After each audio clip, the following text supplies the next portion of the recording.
उत्तराखंड विधानसभा में postal ballot से हुई वोटिंग पर पूर्व मुख्यमंत्री हरीश रावत के सवाल खड़े करने का छत्तीसगढ़ के स्वास्थ्य मंत्री और कांग्रेस के वरिष्ठ नेता टीएस सिंहदेव ने समर्थन किया है।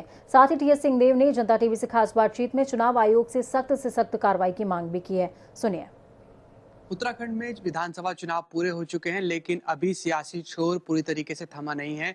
डीडीहाट विधानसभा क्षेत्र में पोस्टल बैलेट के वोट को लेकर उत्तराखंड के पूर्व मुख्यमंत्री हरीश रावत ने सवाल खड़े किए हैं। इस बीच हमारे साथ बात करने के लिए छत्तीसगढ़ के स्वास्थ्य मंत्री और कांग्रेस के वरिष्ठ नेता टीएस बाबा मौजूद हैं।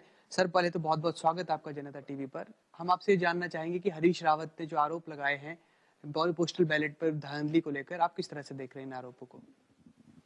उनके पास वीडियो रिकॉर्डिंग किसी ने उपलब्ध कराई और उस वीडियो रिकॉर्डिंग में ऐसा दिख रहा है कि जो पोस्टल बैलेट है उसमें अलग अलग पार्टियों के सिंबल बने हुए हैं और कोई बोल रहा है कि भाजपा में सब डालना है और सभी भाजपा में डाल दो, एक आध इधर उधर डाल दो, कांग्रेस में नहीं जाना चाहिए।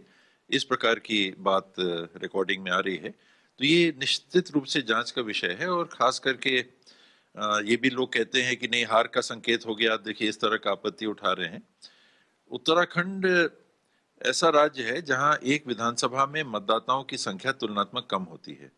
90,000, 80,000, 70,000, 1,10,000 ऐसे मतदाताओं की संख्या एक एक विधानसभा में है, जहां हार जीत का अंतर कम हो सकता है। तो कांग्रेस अपनी तरफ से सतर्क होकर चुनाव आयोग को ये जो जानकारी मिली है, उन्होंने उनको ये जानकारी उपलब्ध कराई है। ये जांच का विषय है। निर्वाचन आयोग, भारत निर्वाचन आयोग इसमें जांच अवश्य उनको करनी चाहिए। और ये एक तरह की बूथ कैप्चरिंग सा दिख रहा है। वोटिंग मशीन पे तो और इलेक्ट्रॉनिक वोटिंग हो जाती है, आपने मशीन पे बटन दबा दिया, उसमें क्या हुआ नहीं हुआ अपनी जगह की बात है। पर ये सीधे सीधे दिख रहा है कि यदि ये मत इस तरह से पड़े हैं और वो कागज में मत दिख रहे हैं, उस विधानसभा में हर एक के सिंबल लगे हुए हैं, तो ये आसानी से जांच करके पता किया जा सकता है कि जायज मतदान पत्र है या फर्जी तरीके का मतदान पत्र बना के कहीं किया गया है। इसलिए जांच जरूर होनी चाहिए और दोषी जो व्यक्ति हैं उनके ऊपर भी कार्रवाई होनी चाहिए।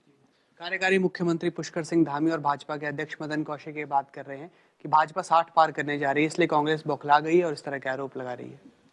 60 का तो इस बार बात ही नहीं है।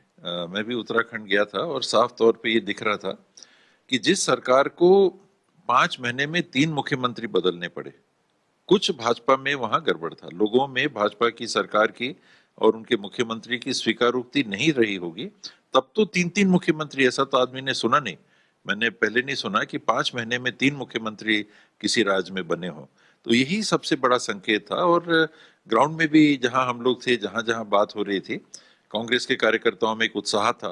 बॉडी लैंग्वेज जिसको कहते हैं, इतना हम लोग भी भांप लेते हैं, वहां की बहुत जानकारी नहीं है, लेकिन बॉडी लैंग्वेज क्या है, कार्यकर्ता उदास हैं, निराश हैं, बहुत ज्यादा उत्साहित नहीं दिख रहे हैं, काम करने में जोश नहीं दिख रहा है, तो ये बातें समझ में आ जाती हैं। और वो स्थिति थी।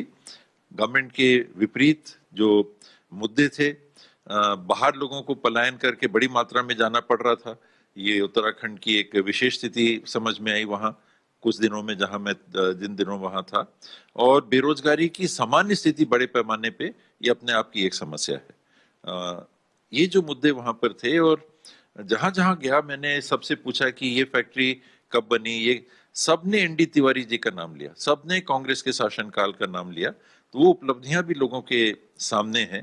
टाटा की बहुत बड़ी एक फैक्ट्री को देखने को मिला, वहां लोगों ने बताया कि नहीं, ये स्थापित हुई है। ये एक जगह पेपर फैक्ट्री थी जिस क्षेत्र में मैं था, उसके बारे में पूछा, उसके बारे में भी लोगों ने यही बताया। तो इस बार तो कांग्रेस की सरकार बनने के प्रबल चांसेस हैं। कोई कारण नहीं है कि भाजपा की सरकार बनेगी। ये कारण हो सकता है जो बैलेट हम लोग देख रहे हैं इस प्रकार की, अगर कोई हेरा फेरी हुई हो, इसके अलावा मुझे नहीं लगता। और लोगों ने ये भी कहा कि वहां कुछ ट्रेंड है, एक बार एक सरकार, एक पार्टी की, दूसरे बार दूसरे पार्टी की सरकार, ऐसा भी कुछ ट्रेंड लोगों ने बताया कि कुछ राज्यों में ऐसा होता है, केरल में होता है, यहाँ होता है, राजस्थान में भी कहते हैं लोग होता है। हालांकि केरल में दूसरी बार लेफ्ट फ्रंट की सरकार है। तो यहाँ उस तर्क को हो सकता है कि भाजपा कहे कि नहीं, केरल में आई तो हमारा भी नंबर लग जाएगा, लेकिन ग्राउंड में स्थिति भाजपा की ठीक नहीं दिख रही थी।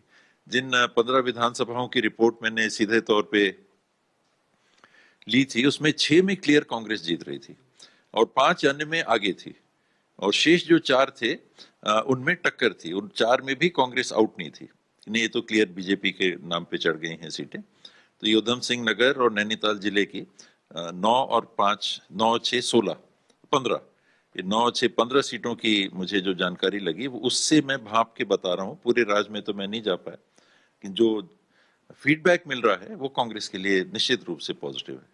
सर, यूँ तो हर बार एक सवाल पूछा जाता है अक्सर साक्षात्कार में, और इसके बिना अधूरा भी नजर आता है। आप क्या मान रहे हैं कि कांग्रेस कितनी सीट इस बार उत्तराखंड में जीत रही है? कुछ आपका ऐसा आकलन है सीट को लेकर?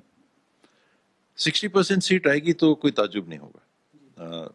70 सीटें अगर हैं, 7 छक 42 सीटें कम से कम कांग्रेस की आएंगी तो मुझे कोई ताजुब नहीं होगा। सर, इसके अलावा अशोक गहलोत की सरकार में ओपीएस की एक बड़ी जो मांग है अलग अलग राज्यों में चल रही है, वो उन्होंने एक बड़ी घोषणा बजट में की है। उत्तराखंड में भी अभी बात करी है, छत्तीसगढ़ में आप भी एक वरिष्ठ मंत्री हैं। क्या कांग्रेस के अन्य राज्य भी इस तरह की अब कोई कोशिश कर रहे हैं कि ओपीएस को बहाल किया जाए जो 2004 से बंद है? ये माननीय मुख्यमंत्री जी के कार्यक्षेत्र की बात होगी, क्योंकि ये निर्णय उनको लेना है, लेकिन राय अगर लेंगे तो मैं भी अपनी राय जरूर दूंगा। और एक राज्य में अगर चालू हो गया तो रोक पाना इसको फिर मुश्किल होता है। उसका तर्क लोग कहेंगे कि एक राज्य में दिया तो भाई उनने कैसे किया, उनका भी तो बजट की सीमा है और जगह भी बजट की सीमा है, तो आप लोग भी करो अपने राज्यों में। तो छत्तीसगढ़ में भी मुख्यमंत्री जी जरूर इस पे विचार करेंगे। सर, बात करने के लिए शुक्रिया। धन्यवाद। तो ये थे छत्तीसगढ़ के स्वास्थ्य मंत्री टीएस बाबा। साफ तौर पर यही कहना है कि भाजपा जिस तरह से धांधली कर रही है वो निश्चित तौर पर चिंताजनक है और चुनाव आयोग को इस पर जो है वो जांच करनी चाहिए। और साथ ही साथ ये भी दावा किया है कि इस बार कांग्रेस उत्तराखंड में करीब करीब 42 सीटें जीतेगी और निश्चित तौर पर सरकार बनाएगी। कैमरा पर्सन राजा के साथ अंकुश डोभाल, जनता टीवी, दिल्ली।